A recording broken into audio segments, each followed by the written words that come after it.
Hello students, आपका स्वागत है। आज का हमारा टॉपिक है सारणिक। सारणिक वास्तव में आव्यूह का संख्यात्मक मान होता है। जब हमने आव्यूह पढ़ा हुआ था तब हमने कहा था कि आव्यूह वास्तव में संख्याओं की एक व्यवस्था है, उसका कोई मान नहीं होता। लेकिन यदि मान लीजिए कोई वर्ग आव्यूह दिया हुआ है तो उस वर्ग आव्यूह के संख्यात्मक मान को हम सारणिक कहते हैं। तो जैसे मान लीजिए आपके पास एक वर्ग आव्यूह है 2, 5, 1, 7। तो यहाँ पर सिर्फ ये संख्याओं की एक व्यवस्था है, इसका एक मान नहीं होता। लेकिन मान लीजिए हमें इसकी वैल्यू चाहिए, इसका एक संख्यात्मक मान चाहिए, तब हम उसे इस तरीके से दो लाइन के बीच में लिखते हैं। ये चिन्ह होता है सारणिक का। तो यहाँ पर हम लिखेंगे 2, 5, 1 और 7। ये है सारणिक की वैल्यू। अब इसकी वैल्यू कैसे निकालते हैं, देखिए हम 2 और 7 को पहले मल्टीप्लाई करेंगे तो 2 × 7, फिर माइनस का निशान लगा करके फिर हम इधर से फिर से मल्टीप्लाई करते हैं 1 × 5। तो यहाँ पर ये 14 - 5 यानी कि इसकी वैल्यू है 9। तो हम देख सकते हैं अगर मान लीजिए हमने सारणिक लिया हुआ है तो सारणिक की हमें एक वैल्यू प्राप्त होती है। यहाँ ध्यान रखना है कि हर किसी आव्यूह का सारणिक हम नहीं निकाल सकते।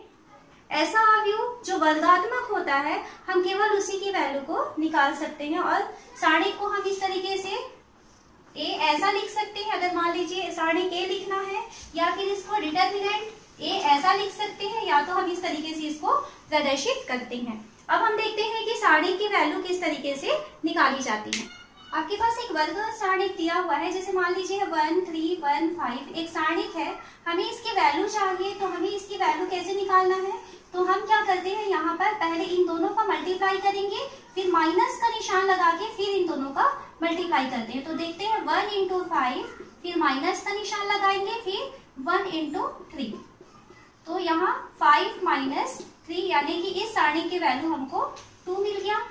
लेकिन यदि मान लीजिए आपके पास 3 × 3 का एक सारणिक दिया है, मान लीजिए आपके पास दिया है 1, 2, 3, 1, 1, 3, 1, 2, 5 एक सारणिक दिया हुआ है। अब हमें इसकी वैल्यू निकालनी है।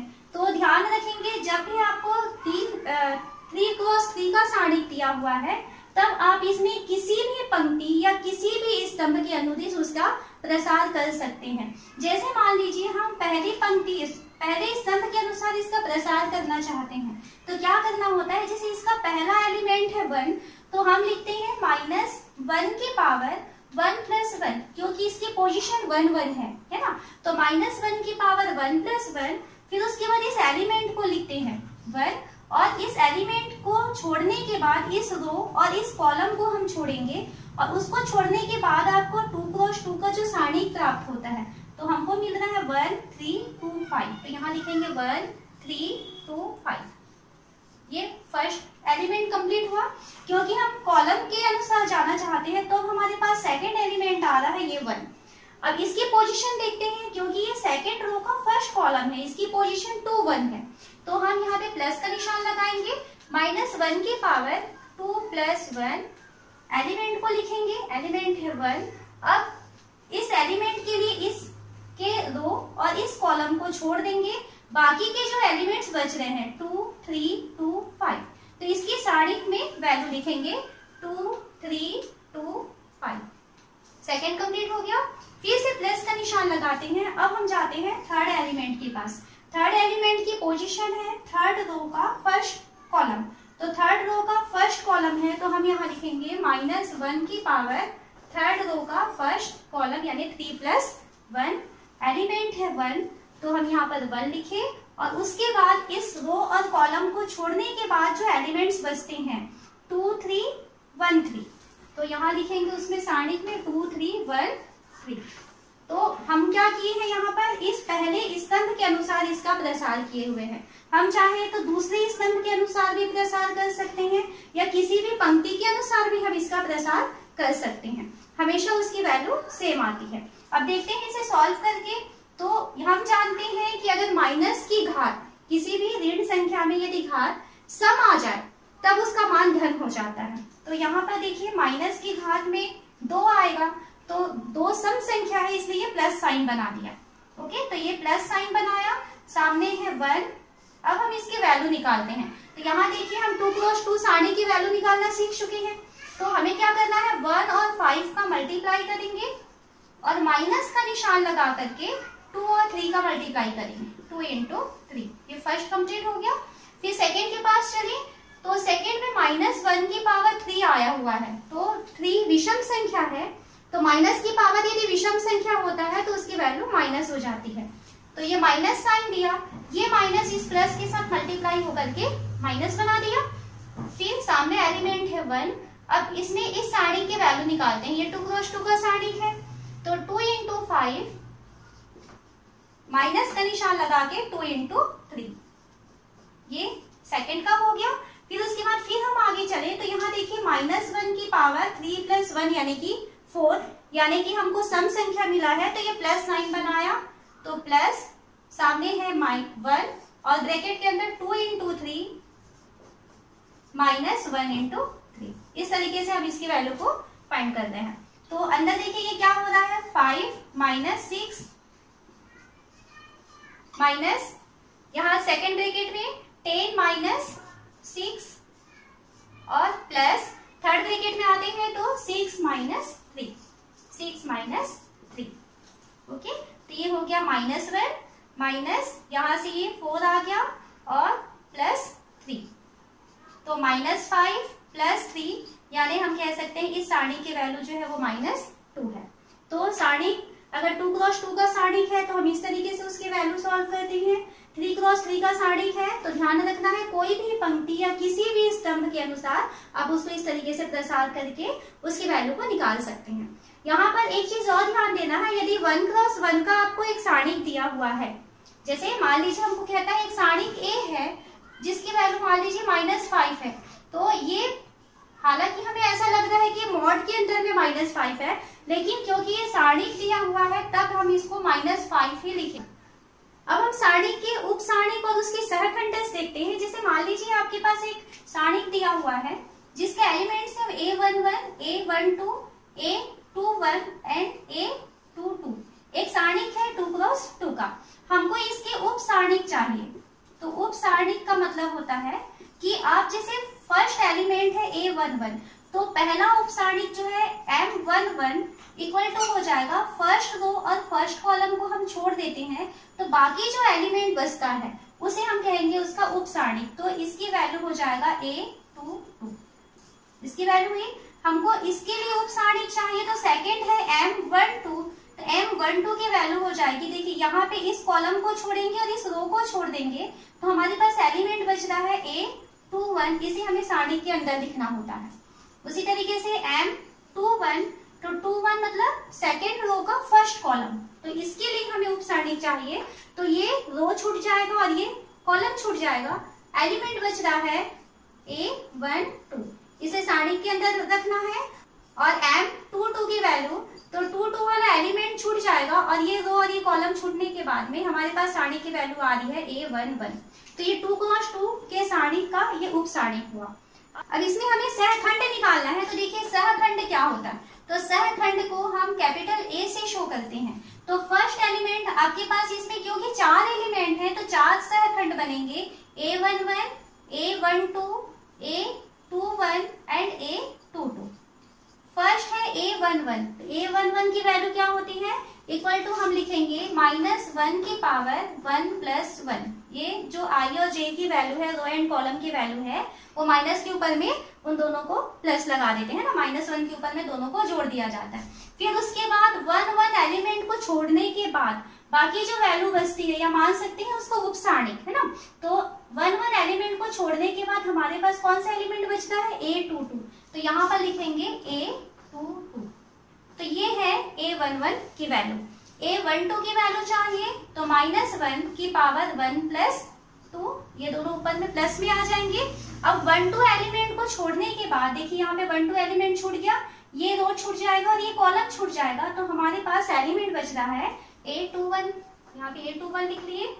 थर्ड है कैपिटल A21, यानी ये सहखंड चाहिए आपको, तो 21 के लिए यहाँ पर -1 की पावर 2 + 1। अब इस एलिमेंट के लिए आपको ये रो और ये कॉलम छूट जाएगा, तब एलिमेंट बच रहा है A12 एंड लास्ट -1 की पावर 2 + 2। अब यहाँ पर क्या हो जाएगा, इस एलिमेंट के लिए बचेगा A11। तो ये होता है सहखंड की वैल्यू। ये हम 2x2 के लिए निकालना सीखे हैं। अब देखते हैं अगर आपके पास 3x3 का एक सारणिक दिया हुआ है तो उसकी हम सहखंड कैसे ज्ञात करते हैं। आपके पास मान लीजिए एक सारणिक दिया है 1 2 5 2 3 1 1 3 6। इस तरीके से मान लीजिए आपके पास एक सारणिक ए दिया हुआ है, हमें इसके सहखंड ज्ञात करने हैं। तो सहखंड निकालने के लिए सबसे पहले, क्योंकि इसमें 9 एलिमेंट हैं, तो पहले रो के लिए आपको A11 मिलेगा, A12 मिलेगा, A13 मिलेगा, फर्स्ट रो का first second and third column. ठीक है। अब उसके बाद में हम सेकंड रो में चले तो सेकंड रो में हमें मिलेगा A21, A22, A23। ये सेकंड रो के 3 सहखंड मिलेंगे। फिर हम थर्ड रो में चलेंगे तो थर्ड रो में हमें मिलेगा A31, A32 एंड A33। तो इसकी वैल्यूज फाइंड करें। A11 की वैल्यू चाहिए तो हम देखते हैं -1 की पावर 1 + 1, पहले ये लिख लिए। उसके बाद आपको 1 1 वाला जो एलिमेंट है उसके रो और उसके कॉलम को छोड़ देना है, और बाकी जो चीजें बच रही हैं, जो नंबर्स बच रहे हैं, उसे सारणिक के फॉर्म में लिखना है। तो 3 1 3 6 ये है इसकी वैल्यू। और इसे सॉल्व करके और आगे हम देख सकते हैं कितना होगा। जैसे यहाँ पे -1 की पावर 1 + 1 है, देन वो प्लस हो जाएगा, 6 × 18 और 3 गया 18 में 3 माइनस हो जाएगा, तो इसकी वैल्यू है 15। सेकेंड A12 की वैल्यू चाहिए तो -1 की पावर 1 + 2, ये हमें लिखना ही है। 1 2 पोजीशन वाले एलिमेंट के रो और कॉलम, यानी फर्स्ट रो और सेकंड कॉलम को आपको छोड़ देना है। तो ये फर्स्ट रो छूट जाएगा, सेकंड कॉलम छूट जाएगा, तो बाकी हमारे पास एलिमेंट्स बच रहे हैं 2 1 1 6। तो हमारे पास बच रहा है 2 1 1 6। इसकी वैल्यू फाइंड कर सकते हैं। तो देखिए यहाँ पे माइनस की पावर विषम संख्या है तो माइनस साइन देगा वो, और 6 दूनी 12 में 1 माइनस हो गया, यानी कि यहाँ पे वैल्यू आ रही है -11। फिर हम A13 की वैल्यू निकालते हैं तो -1 की पावर 1 + 3, 1 + 3 यानी फर्स्ट रो और थर्ड कॉलम। तो देखिए फर्स्ट रो और थर्ड कॉलम यानी इस एलिमेंट के लिए चाहिए, तो ये रो छूट जाएगा और ये कॉलम छूट जाएगा। बाकी के एलिमेंट्स को आपको सारणिक फॉर्म में लिखना है। तो 2 3 1 3 वैल्यू निकालें तो -1 की पावर 4 आ रहा है ना, सम संख्या आ रही है। तो कभी भी माइनस की पावर यदि सम है देन वो प्लस साइन बना देगा। तो ये तो प्लस साइन बन चुका है, यहाँ से ये 3 और 2 का गुणा हो जाएगा, तो 6 में 3 माइनस हो गया, तो इसकी वैल्यू आ रही है 3। उसी तरीके से हम A21 की वैल्यू निकालना है तो -1 की पावर 2 + 1। अब उसके लिए हम सहखंड की वैल्यू निकालते हैं। तो 2 1 यानी आपका second row and first column, तो ये सेकेंड रो चला जाएगा और फर्स्ट कॉलम चला जाएगा, तो बचेगा 2 5 3 6। इसे हम लिखेंगे 2 5 3 6। आपका सेकेंड रो गया और फर्स्ट कॉलम गया, तो यहाँ से 2 और 5 बच गया और नीचे से 3 और 6 बचा। इसकी वैल्यू निकालें तो देखिए माइनस की पावर विषम है, मतलब माइनस साइन दिया। अब ये 6 और 2 का मल्टीप्लाई हो रहा है तो 12 - 15, यानी ये -3 और ये माइनस, तो इसकी वैल्यू हो गई +3। A22 की वैल्यू निकालें तो -1 की पावर 2 + 2। अब इसके बाद 2 2 पोजीशन वाले एलिमेंट को लेंगे, इसके रो एंड कॉलम को छोड़ना है हमें। अब बच रहा है 1 5 1 6, तो यहाँ लिखेंगे 1 5 1 6। वैल्यू निकालें तो माइनस की पावर सम संख्या है ना, तो ये पॉजिटिव हो जाएगा, और ये 6 - 5 यानी इसकी वैल्यू आ गई 1। लास्ट A23 की वैल्यू निकालें तो 2 3 पोजीशन ये है ना, सेकेंड रो का थर्ड कॉलम। तो यहाँ पर आपका ये सेकेंड रो छूट जाएगा, थर्ड कॉलम छूट जाएगा, तो यहाँ एलिमेंट बचेगा 1 2 1 3। तो यहाँ एलिमेंट 1 2 1 3, और सामने आपको लिखना है -1 की पावर, क्योंकि 2 3 है तो लिखना है 2 + 3। तो माइनस की पावर विषम है ना, तो विषम है तो वो माइनस साइन देगा, और 3 - 2 यानी कि 1, लेकिन कैसा 1 हो जाएगा, ये -1 हो जाएगा। आगे चले A31 की वैल्यू चाहिए तो -1 की पावर 3 + 1। अब उसके बाद 3 1 वाले पोजीशन की वैल्यू छोड़ना है, यानी थर्ड रो छोड़ना है और फर्स्ट कॉलम छोड़ना है, तो बचेगा 2 5 3 1। ये 1 है, 2 5 3 1। तो इसकी वैल्यू देखिए, यहाँ पे ये प्लस का साइन दिया, मतलब आपको सम संख्या है तो प्लस का साइन देगा, और ये 2 माइनस 15, तो 2 माइनस 15 मीन्स माइनस 13। ए 3 2 की वैल्यू है तो -1 की पावर 3 प्लस 2। अब 3 2 वाली पोजीशन में देखिए ये है थर्ड रो का सेकंड कॉलम, तो इसके लिए 1 2 5 1 1 2 5 1। वैल्यू सॉल्व करें इसकी, तो ये माइनस साइन देगा, विषम संख्या है, तो 1 माइनस 10 मतलब -9 आया, और बाहर में एक माइनस है तो ये हो जाएगा +9। एंड लास्ट एलिमेंट है -1 की पावर 3 प्लस 3। तो 3 3 पोजीशन में आपको ये एलिमेंट छोड़ देना है, इस रो को छोड़ देना है, इस कॉलम को छोड़ देना है, तो बचेगा 1 2 2 3 1 2 2 3। यहाँ पे देखिए माइनस की पावर सम संख्या 3 और 3 6 आ रहा है, तो सम संख्या है, यानी वो प्लस साइन दिया। अब इसकी वैल्यू है 3 माइनस 4, 3 माइनस 4 यानी कि -1। तो आप किसी भी सारणी के लिए उसके सहखंड को इस तरीके से सॉल्व कर सकते हैं। तो यदि आपके पास 3 क्रॉस 3 का एक सारणी दिया हुआ है, जैसे मान लीजिए A11 A12 A13 A21 A22 A23 A31 A32 and A33 एक 3 क्रॉस 3 का सारणिक है। हमें इसकी वैल्यू चाहिए, तो वैल्यू चाहिए तो आप किसी भी स्तंभ या पंक्ति के अनुसार इसका यदि प्रसार करेंगे तो उस पंक्ति और स्तंभ के साथ उसके संगत सहखंड को आपको गुणा करना है। जैसे मान लीजिए हम इस पंक्ति के अनुसार इसका हम प्रसार करना चाहते हैं, तो हम लिखेंगे A11, और इसके लिए जो सहखंड हमें मिला था A11, इसके साथ हम प्लस करेंगे, सेकेंड एलिमेंट लेते हैं A12 A12, इसका सहखंड को मल्टीप्लाई किए प्लस A13 कैपिटल A13। इस तरीके से आप इसका प्रसार कर सकते हो। आप चाहें तो सेकेंड अगर पंक्ति को लेना है तो सेकेंड पंक्ति के साथ उसके संगत सहखंड का मल्टीप्लाई करके भी कर सकते हैं। मतलब आपके पास टोटल 6 चॉइस है, 3 पंक्तियों के अनुसार आप प्रसार करिए या 3 स्तंभों के अनुसार आप प्रसार करिए, वैल्यू हमेशा सेम आती है। अब हम एक क्वेश्चन सॉल्व करते हैं। यहाँ हम एक क्वेश्चन ले रहे हैं, एक सारणिक दिया हुआ है, और ये सारणिक में कहता है कि तीसरे स्तंभ के अवयवों के सहखंडों का प्रयोग करके सारणिक का मान ज्ञात कीजिए। तो हमें यहाँ पे क्वेश्चन में कह दिया है कि आपको तीसरे स्तंभ के अनुसार प्रसार करना है।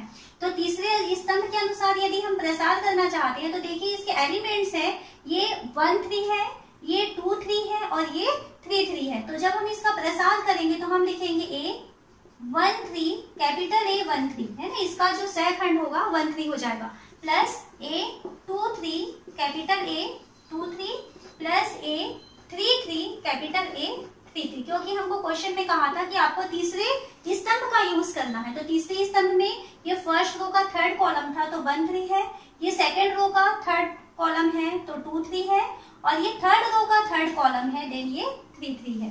अब इसके अनुसार हम डायरेक्ट यहाँ पे जैसे वैल्यू रखना चाहते हैं, तो देखिए यहाँ पे A13 की वैल्यू रखें पहले, तो A13 की वैल्यू है YZ। अब कैपिटल A13 यानी इसकी सहखंड की वैल्यू लिखना चाहते हैं, तो अब देखिए इसको अगर हम डायरेक्ट सॉल्व करना चाहें तो -1 की पावर 1 प्लस 3, क्योंकि 1 3 है। अब 1 3 एलिमेंट को छोड़ने के बाद, यानी फर्स्ट रो और थर्ड कॉलम को छोड़ने के बाद बाकी जो एलिमेंट्स बचते हैं उसका आपको सारणिक देना है, 1 Y 1 Z, तो 1 Y 1 Z, ये फर्स्ट कंप्लीट हो चुका। फिर प्लस सेकेंड एलिमेंट के पास आते हैं, तो ये है A23, 2 3 मीन्स ये वाला एलिमेंट, तो ये है ZX। उसके बाद में हम इसका सहखंड निकालें तो -1 की पावर 2 प्लस 3, क्योंकि 2 3 है तो आपको 2 प्लस 3 देना है। अब इसके लिए 2 और 3 यानी कि सेकेंड रो के थर्ड कॉलम को यदि हम छोड़ दें तो आपके पास कौन एलिमेंट बचता है, 1X 1 Z। इसे लिखें 1X 1 Z। आगे बढ़े तो अब A33, तो A33 के लिए आपके पास कौन सी वैल्यू बच रही है, XY, तो XY लिखेंगे। इसके लिए हमें सहखंड चाहिए तो -1 की पावर 3 प्लस 3। अब देखिए यहाँ पे 3 3 एलिमेंट को छोड़ दें, इस रो को छोड़ देना है, थर्ड रो को और थर्ड कॉलम को, तो एलिमेंट बच रहा है आपके पास 1X 1 Y। इसे सारणी के फॉर्म में लिखेंगे तो 1X 1 Y। तो हम तीसरे स्तंभ के अनुसार इसका प्रसार कर चुके हैं। अब इसे सॉल्व करते हैं। तो ये है वाई जेड, यहाँ से हमको चिन्ह पता चलता है। तो माइनस की पावर में सम संख्या है तो ये प्लस साइन देने वाला है, तो ये प्लस में रहेगा। अब ये क्या हो जाएगा, जेड, इन दोनों का गुणा पहले करेंगे तो जेड माइनस का निशान देकर के इन दोनों का गुणा करेंगे तो जेड माइनस वाई। सेकेंड के पास पहुंचे तो ये माइनस की पावर में क्या है, विषम संख्या है, तो ये माइनस साइन देगा, वो माइनस इस प्लस के साथ मल्टीप्लाई होकर के माइनस का साइन बना दिया, तो माइनस जेड एक्स। अब यहाँ इसका प्रसार करते हैं तो ये हो जाएगा जेड माइनस एक्स, यहाँ से जेड माइनस एक्स हुआ। फिर ये माइनस की पावर में सम संख्या है, मतलब प्लस साइन बनाया, वो प्लस इस प्लस के साथ मल्टीप्लाई होकर के प्लस बना दिया। अब एक्स वाई और यहाँ पर बचेगा y minus x. Bracket open करें तो ये है y z square minus y square z, minus यहाँ जाए तो z square x plus z x का स्क्वायर और plus x y square minus x square y. तो अभी ये जो है इसमें टोटल 6 पद है, हम इसको गुणनखंड के फॉर्म में अगर चेंज करना चाहते हैं तो देखिए, अगर इस तरीके से आपके पास बहुपद दिया हुआ है और उसे आप गुणनखंड के फॉर्म में चेंज करना चाहते हैं तो उसका नियम होता है, सबसे पहले आप x की घातों को घटते क्रम में जमाएंगे, वहां से कॉमन निकालेंगे, उसके बाद y की घातों को घटते क्रम में जमाएंगे और लास्ट में फिर z की घातों को घटते क्रम में जमाना है। तो यहाँ हम इसका गुणनखंड निकालना चाहते हैं तो सबसे पहले हम इसमें x की घातों को घटते क्रम में जमा लेते हैं। तो x की सबसे बड़ी घात हमें यहाँ दिखाई दे रही है और यहाँ x की पावर 2 दिखाई दे रहा है, तो हम इसे लिख सकते हैं जेड एक्स स्क्वायर और उसके बाद हम लिखेंगे माइनस एक्स स्क्वायर वाई, यानी x की पावर 2 वाले टर्म्स को पहले लिख लिए। फिर जिसके पास x की पावर 1 है तो यहाँ देखिए माइनस जेड स्क्वायर एक्स, इसके पास एक बार x आया है, और प्लस एक्स वाई स्क्वायर, इसके पास भी एक बार x आया हुआ है, ये भी कंप्लीट हो गया। अब उसके बाद x की पावर 0 वाले टर्म, यानी कि जिसके पास x नहीं है, तो ये हो जाएगा plus y z square minus y square z. हम जब घातों को घटते क्रम में जमा चुके हैं तो अब हमारा नेक्स्ट काम होता है कि आप इसमें दो की जोड़ी बनाएंगे और कॉमन निकालेंगे। तो दो की जोड़ी बनाइए, देखिए यहाँ से क्या कॉमन निकल सकता है, एक्स स्क्वायर कॉमन निकल जाएगा, यहाँ बचेगा जेड माइनस 1, ये हो गया। सेकेंड वाले में सामने माइनस दिखाई दे रहा है, अब अंदर से देखते हैं क्या कॉमन निकाल सकते हैं हम, x, अंदर में बचेगा हमारे पास जेड स्क्वायर, क्योंकि माइनस कॉमन निकाले हैं तो ये प्लस साइन चेंज हो जाएगा, ये पाई स्क्वायर हो गया। फिर प्लस यहाँ से हम कॉमन निकालना चाहें तो ये वाई जेड और बचेगा जेड माइनस वाई। अब इसके पास भी जेड माइनस वाई है, ये z square minus y square है, मतलब z minus y z plus y formula है इसका, और ये भी जेड माइनस वाई है। तो हम चाहें तो सभी से हम जेड माइनस वाई को कॉमन ले सकते हैं। तो पहले वाले ब्रैकेट में इसके पास बचेगा एक्स स्क्वायर माइनस, यहाँ से x तो बचा है, ये z square minus y square था जिसमें से हम जेड माइनस वाई को निकाल चुके हैं, तब इसके पास जेड प्लस वाई बचा हुआ है, तो अंदर में बचा है जेड प्लस वाई और प्लस यहाँ से जेड माइनस वाई निकल चुका है तो ये वाई जेड। अब हमारा काम है, बाहर एक हमको उभयनिष्ठ मिल चुका है, अंदर जो कोष्टक हुआ है उसको आपको फिर से तोड़ना है, तो ये हो जाएगा जेड माइनस वाई, ये बाहर निकल चुका, अंदर में है x square minus x z minus x y plus y Z.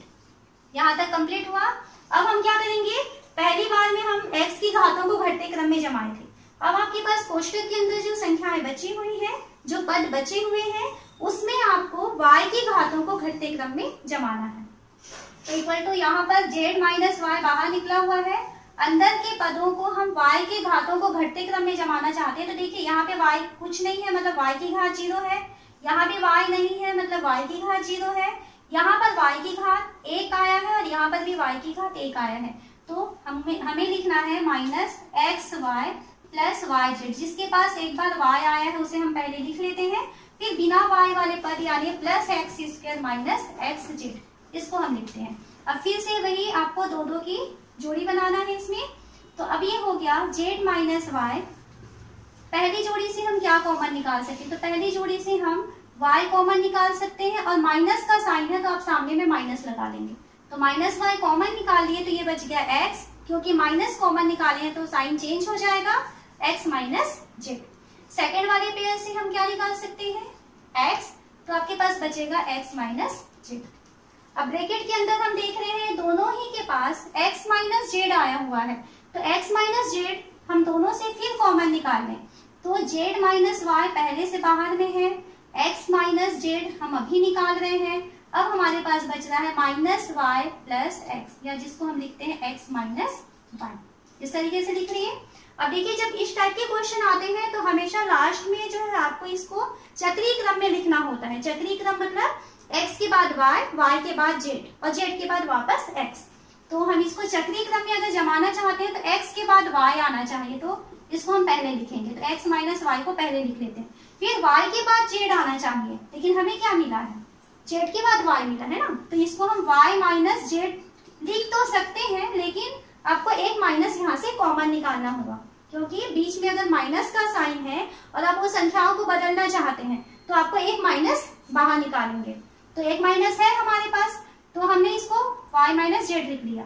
फिर हमें चाहिए z माइनस एक्स, ये x माइनस जेड था, इसे हम z माइनस एक्स बनाना चाहते हैं, तो यहाँ से भी एक माइनस बाहर निकल गया, तो अब हमारे पास टोटल 2 बार माइनस निकल चुके हैं, तो 2 बार माइनस निकले हैं तो वो दोनों मल्टीप्लाई होकर के प्लस बना देंगे। तो इस तरीके से हमको सारणी की वैल्यू प्राप्त हो जाती है। अब हम देखते हैं सारणिकों के गुणधर्म। तो फर्स्ट होता है कि किसी भी सारणिक में अगर उसके स्तंभ और पंक्तियों को आपस में बदल दिया जाए, तो सारणिक के स्तंभ और पंक्तियां अगर आपस में चेंज कर दी जाए, तब उस कंडीशन में सारणिक का मान जो है वो अपरिवर्तित होता है। ये फर्स्ट है, यानी हम सारे स्तंभ को पंक्तियों में और पंक्तियों को स्तंभों में चेंज कर देते हैं। जैसे मान लीजिए आपके पास 2 क्रॉस 2 का एक सारणिक दिया हुआ है, 2, 5 और 2, 6, ठीक है। अब इसकी वैल्यू निकालते हैं, तो ये देखिए ये हो जाएगा 12 माइनस 10, यानी इसकी वैल्यू आ रही है 2।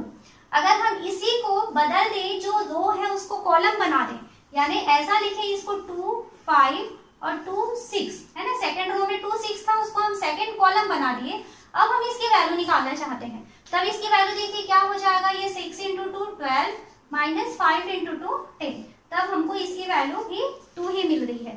तो पहला नियम है, आप किसी भी सारणी के स्तंभ और पंक्तियों को यदि आपस में चेंज कर देते हैं तो उसकी वैल्यू चेंज नहीं होती है। सेकेंड इसका नियम है, यदि मान लीजिए हम किसी सारणी के 2 स्तंभ या 2 पंक्तियों को आपस में चेंज कर दें, तब उस कंडीशन में सारणी का जो मान है उसमें माइनस का अंतर आता है, यानी उसके चिन्ह जो है वो बदल जाते हैं। तो यदि 2 पंक्ति या 2 स्तंभ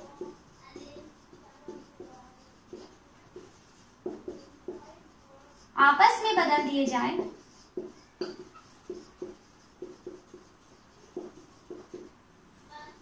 तो उस कंडीशन में सारणी का जो मान है वो उसमें माइनस का अंतर आ जाता है, यानी उसकी वैल्यू अगर मान लीजिए पहले 2 आ रहा होगा तो लास्ट में सेकेंड बार में उसकी वैल्यू जो है -2 आ जाएगा। एक एग्जांपल देखते हैं, जैसे मान लीजिए आपके पास में एक सारणी दिया है 1 2 5 1 1 1 1 2 3, इस तरीके से एक सारणी दिया है। हम इसकी वैल्यू निकालना चाहते हैं, तो इसकी वैल्यू देखिए क्या हो जाएगा 1, और 1 के साथ में आप इन दोनों को लेंगे तो 1 इंटू 3 3 -2, ये फर्स्ट हो गया। फिर सेकेंड, जैसे मान लीजिए हम इसमें कॉलम के अनुसार प्रसार करना चाहते हैं, तो एक बार इसमें आप थोड़ा ट्रिक याद रखिए, जैसे हम कॉलम के अनुसार प्रसार करना चाहते हैं तो जरूरी नहीं है कि आप हर बार सहखंड ही निकाल के करें, तो इसे हम बहुत आसानी से कर सकते हैं। नियम ये है कि आप एक एलिमेंट को लें और उसके बाद बाकी एलिमेंट को इस तरीके से आप वैल्यू निकालेंगे। सेकेंड एलिमेंट जब आप लेंगे तो आप माइनस का निशान लगाएंगे, एक बार प्लस एक बार माइनस, इस तरीके से आप ऑल्टरनेट देते जाएंगे। सेकेंड वैल्यू हम लेंगे, माइनस लगाए निशान 1, और 1 के साथ में ये वाला लाइन छूट जाएगा हमारे पास 2 इंटू 3 -2 इंटू 5, तो 6 -10। फिर थर्ड टाइम में फिर से प्लस का निशान लगाएंगे, प्लस के निशान के साथ थर्ड एलिमेंट आ गया 1, और 1 के लिए आपका ये वाला रो छूट गया, ये कॉलम छूट गया, तो 2 -5, इसकी वैल्यू हो गई 2 -5। वैल्यू निकाली इसकी, तो ये हो गया 1, यहाँ से -4 और ये माइनस मिलके +4, और यहाँ से -3 और ये +1, तो ये -3 रहा। तो इसकी वैल्यू कितनी आ रही है 5 - 3 यानी कि 2। यहाँ पे हमें सारणी की वैल्यू मिल रही है 2। अब इसके अनुसार हम इसके दो स्तंभ या दो पंक्तियों को आपस में चेंज कर देते हैं। मान लेते हैं कि हम इन दोनों इस पंक्तियों को बदलना चाहते हैं। अब हमारे पास सारणी क्या हो जाएगा, ये 1 1 1 को हम ऊपर लिखें 1 1 1 और फर्स्ट जो पंक्ति था उसको हम सेकंड पंक्ति बना देते हैं 1 2 5 और थर्ड वाला अपनी जगह पे है। अब हम इसमें इस सारणी की वैल्यू निकालना चाहते हैं, तो यहाँ पे भी देखिए इसका प्रसार करें फर्स्ट एलिमेंट और फर्स्ट एलिमेंट के साथ ये पहला रो पहला कॉलम छूट जाएगा। 3 into 2 6, 6 minus 10, ये 6 minus 10 हो गया। फिर माइनस का निशान लगाएंगे और सेकेंड एलिमेंट देंगे, तो सेकेंड एलिमेंट 1 और 1 के साथ में आपका सेकेंड लाइन छूट गया, तो 1 into 3 minus 2 into 1, तो 3 minus 2। फिर प्लस का निशान लगाएंगे, अब थर्ड एलिमेंट लिखेंगे और थर्ड लाइन को छोड़ेंगे, तो 5 minus 2, ये हो गया। अब ये क्या हो रहा है देखिए 6 minus 10 यानी -4, यहाँ से 3 minus 2 यानी 1 और ये -1, तो -1 हो गया। अब ये 5 minus 2 यानी कि 3, तो +3, तो ये -5 + 3 यानी कितना मिल रहा है हमको -2। फर्स्ट हमको सारणी की वैल्यू 2 मिली थी। अब जब हम सेकेंड टाइम में उस सारणी के दो पंक्तियों को आपस में चेंज कर देते हैं तो 2 तो मिला है लेकिन उसका चिन्ह बदल गया है। तो सेकेंड नियम क्या है कि किसी सारणी के दो स्तंभ या दो पंक्तियों को यदि आपस में बदल दिया जाए तब सारणी के मान में जो है उसका चिन्ह बदल जाता है। थर्ड नियम है किसी सारणी में दो स्तंभ या दो पंक्तियां यदि बराबर हो जाए तब सारणी की वैल्यू 0 हो जाती है। जैसे मान लीजिए आपके पास एक सारणी है 1 2 3 1 2 3 3 6 5, एक सारणी दिया हुआ है। अब यहाँ पर हमको इसको पूरा सॉल्व नहीं करना है। तीसरे नियम को यदि हम देखें तो यहाँ देखिए ये फर्स्ट कॉलम और सेकंड कॉलम ये दोनों की वैल्यू इक्वल हो चुकी है, तब हम इसे बिना सॉल्व किए कह सकते हैं कि इसकी वैल्यू 0 ही होगी।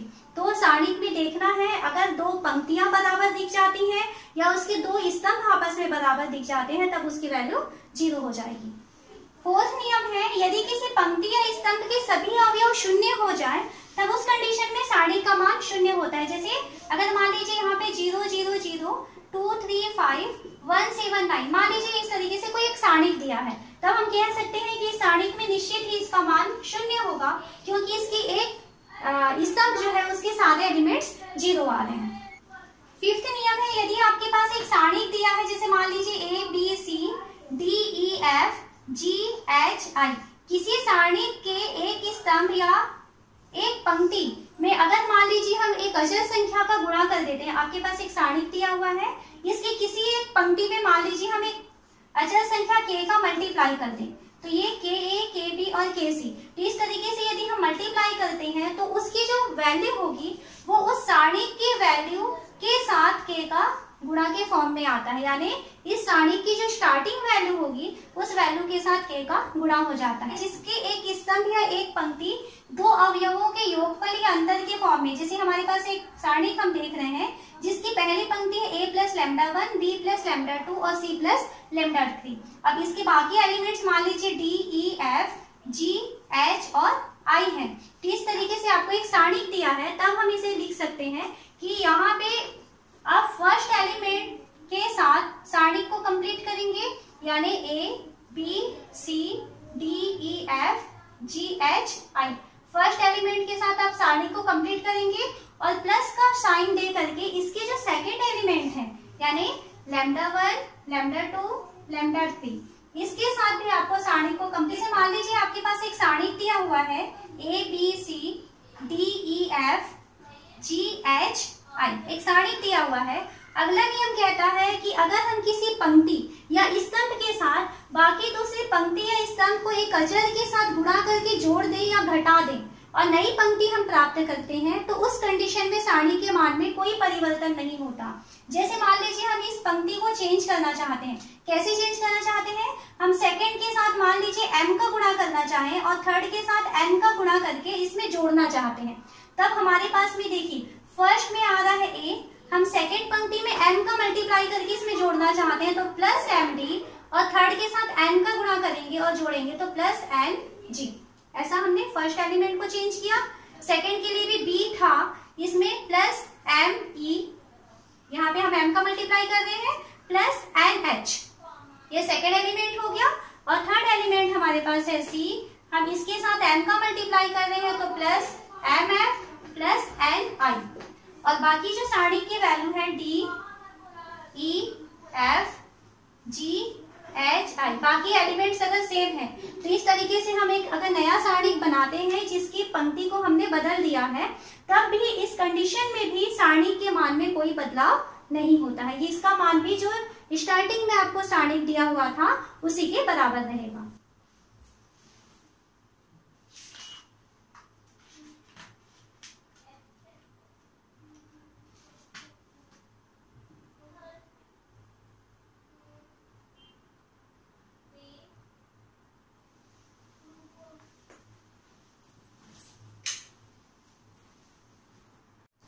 यहाँ हमें एक क्वेश्चन दिया हुआ है, एक सारणिक दिया हुआ है और हमें कहता है इस सारणी की वैल्यू फाइंड कीजिए। यदि हम सारणिकों के गुणधर्म का उपयोग ना करें तब इस कंडीशन में यदि हमें इस सारणी के वैल्यू चाहिए तो हम कैसे सॉल्व करेंगे इसको। पहला एलिमेंट 2 लेंगे और 2 के साथ में फर्स्ट रो और फर्स्ट कॉलम को छोड़ेंगे। अब इन दोनों का मल्टीप्लाई करेंगे 8 इंटू 86 माइनस का निशान लगा के 9 इंटू 75। ये फर्स्ट एलिमेंट के लिए हुआ। फिर माइनस का साइन, एक बार प्लस लेना है एक बार माइनस लेना है, माइनस का साइन लगाएंगे।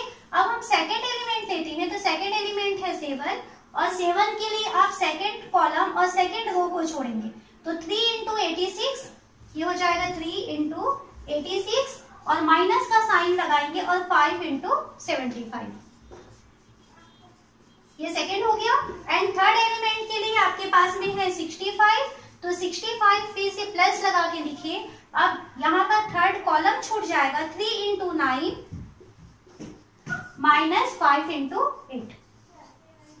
अब सारणी की वैल्यू निकालना है तो हम इस तरीके से सारणी की वैल्यू को निकाल सकते हैं।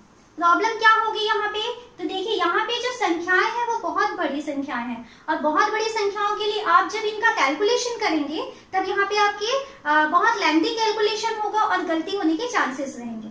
तो अगर ऐसा क्वेश्चन आता है जिसमें संख्याएं बहुत बड़ी आती हैं तब हम क्या करेंगे कि उसमें सारणिकों के गुण धर्म का यूज करेंगे जो अभी हमने पढ़ा हुआ है और उसका यूज करके हम उसमें सारणिक की वैल्यू को फाइंड करेंगे, याद रखने हैं। अब देखिए जैसे मान लीजिए हम इसमें गुण धर्म का यूज करना चाहते हैं तो अब सेकेंड तरीका है कि अगर हम गुण धर्म का यूज करके इसको थोड़ा छोटा कर लें तब भी हम उसके आंसर तक पहुंच सकते हैं। तो हम देखते हैं कि इसमें क्या गुण धर्म लगा सकते हैं जिससे कि हमारा क्वेश्चन थोड़ा छोटा हो जाए। तो यहाँ 2 है, 7 है, 65 है, 3 8 75, 5 9 86। तो हम यहाँ देखते हैं जैसे 7 है और 65 है, इन दोनों के बीच में कोई संबंध है क्या? क्या हम इन दोनों के बीच कोई संक्रिया लगा के इसके बराबर पहुंच सकते हैं? क्या इन दोनों के बीच कोई संक्रिया लगा करके हम 3 तक पहुंच जाएं? और सेम ऐसा ही अगर हम इन दोनों के बीच कोई संक्रिया लगा करके 5 तक यदि पहुंच जाए तब हमारा काम आसान हो जाएगा। तो यहाँ पे देखिए 7 है, 7 इंटू 9 करेंगे तो देखिए 7 इंटू 9 करेंगे तो 7 इंटू 9 कितना होता है 63। हमारे पास नंबर क्या है 65। तो 65 में अगर 63 माइनस कर देंगे तो आपको 2 मिल जाएगा। उसी तरीके से हम 9 का मल्टीप्लाई किए हैं, क्या 8 के साथ 9 का मल्टीप्लाई करें?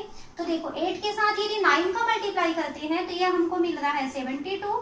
हमारे पास नंबर है 75, अगर इसमें हम माइनस करेंगे तो हमको 3 मिल जाएगा, यहाँ पे 3 है।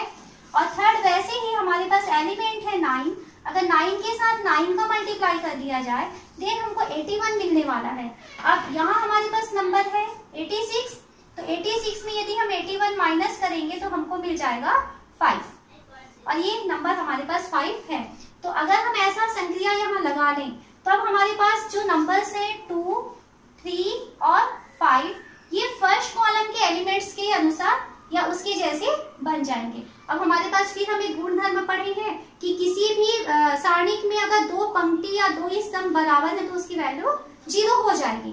तब हम इसी का यूज करें, हमें क्या करना है, ये है C3, तो C3 को हम चेंज करना चाहते हैं, C3 माइनस माइनस लगाएंगे 7, ये 7 था, 7 में हमने 9 का मल्टीप्लाई किया था तो 9C2, ऐसा हम एक संक्रिया लगाते हैं इस संक्रिया के उपयोग से।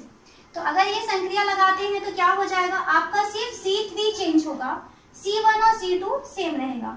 अब आपके पास सारणी की वैल्यू हो जाएगी 2 3 5, फर्स्ट कॉलम में कोई चेंज नहीं होगा, सेकेंड कॉलम 7, 8, 9, यहाँ भी कोई चेंज नहीं होगा, थर्ड कॉलम में आपका चेंज होने वाला है 65 में आप माइनस करने वाले हो C2 के साथ 9 का मल्टीप्लाई करके। तो देखिए 7 के साथ 9 का मल्टीप्लाई करेंगे तो कितना आएगा 63।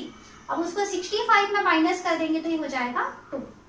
8 में 9 का मल्टीप्लाई करेंगे तो ये 72 होगा, 75 में माइनस करेंगे तो ये हो जाएगा 3। 9 के साथ 9 का मल्टीप्लाई करेंगे तो हमको कितना मिल जाएगा 81, और 86 के साथ 81 का माइनस करेंगे तो बच जाएगा ये 5। यहाँ तक हम पहुंच गए। उसके बाद हम जानते हैं कि किसी भी सारणिक में अगर दो पंक्ति या दो स्तंभ यदि आपस में बराबर हो जाए तब उस कंडीशन में सारणिक की वैल्यू 0 हो जाती है। तो हम यहाँ क्या देख रहे हैं, C1 बराबर है किसके, C3 के। पहला कॉलम और तीसरा कॉलम आपस में बराबर है, हम लिखेंगे क्योंकि C1 बराबर है C3 के, इसलिए सारणिक का मान जो है वो 0 हो जाएगा। तो सबसे पहले यदि आपको कोई क्वेश्चन दिया हुआ है तो आपका ये कोशिश रहेगा कि क्या कोई संक्रिया लगा करके उसके दो रो या कॉलम इक्वल हो रहे हैं, और यदि मान लीजिए नहीं हो रहा है तो आप कोशिश करेंगे कि इस सारणिक में ज्यादा से ज्यादा एलिमेंट्स को 0 बनाने की कोशिश करते हैं। अब उसके बाद फिर हम सारणिक को प्रसार करेंगे। यहाँ हमें क्वेश्चन दिया हुआ है, एक सारणिक दिया हुआ है, अब हमें ये प्रूफ करना है कि सारणिक की वैल्यू 0 होती है। अब इसमें संक्रियाओं का यूज करके हमको इसकी वैल्यू को 0 दिखाना है। वैसे यदि हम इसका प्रसार करेंगे और प्रसार करके अगर वैल्यू कैलकुलेट करेंगे तो भी इसकी वैल्यू 0 ही आनी है, परंतु हम अगर इसमें संक्रियाओं का यूज करेंगे तब हमारा सवाल बहुत ही आसान हो जाएगा। तो यहाँ देखिए आपके पास a minus B, B minus C, C minus A दिया हुआ है। सारणिक में जब आप सॉल्व करेंगे तो क्या प्रयास करना है कि उसकी दो पंक्ति या दो स्तंभ पहले तो कोशिश करेंगे कि क्या वो बराबर हो रहे हैं। यदि नहीं हो रहा है तब फिर हम कोशिश करेंगे क्या किसी पंक्ति के सारे एलिमेंट्स 0 हो रहे हैं। यदि ऐसा हो जाता है तब भी हमारे पास सारणी की वैल्यू जो है वो उसकी वैल्यू 0 हो सकती है। तब यहाँ देखिए a माइनस बी है, ये b माइनस सी है और ये c माइनस ए है। यदि हम इन तीनों को आपस में जोड़ दें तब a minus B plus B minus C plus C minus C सारे एलिमेंट्स एक दूसरे से कैंसिल हो सकते हैं। तो हम क्या करें, पहले रो को हम चेंज कर देते हैं, किस तरीके से, r1 plus r2 plus r3, इन तीनों रो को हम आपस में जोड़ देते हैं। इस संक्रिया का हमको यहाँ पे यूज करना है। तो ये संक्रिया लगाते हैं तो फर्स्ट एलिमेंट हो जाएगा a माइनस बी के साथ प्लस हो रहा है सेकेंड रो के एलिमेंट b माइनस सी प्लस थर्ड रो के element c minus a. Second के लिए जाए तो b माइनस सी के साथ ये c माइनस ए, ये प्लस हो जाएगा और ये a माइनस बी, इसको भी प्लस कर देते हैं। थर्ड एलिमेंट के पास आए तो c minus A plus a minus B plus b minus C, इस तरीके से लिखिए। अब उसके बाद ये r1 चेंज हो चुका है, r2 और r3 के एलिमेंट्स को आपको वैसे ही लिखना है। तो r2 में है b minus C, c minus A and a minus B, and r3 में एलिमेंट्स है c minus A, a minus B and b minus C. अब देखते हैं क्या हो रहा है। तो यहाँ देखिए ये a और माइनस ए कैंसिल हो रहा है, minus B plus b cancel हो रहा है और ये c से c कैंसिल हो रहा है। तो पहला एलिमेंट आ गया 0। सेकेंड यहाँ देखिए तो ये b minus B minus C and c minus A and A, ये सेकेंड एलिमेंट भी 0 हो चुका है। और third element c and minus C minus A plus C minus B plus B, तो थर्ड एलिमेंट फर्स्ट रो का 0 हो चुका है।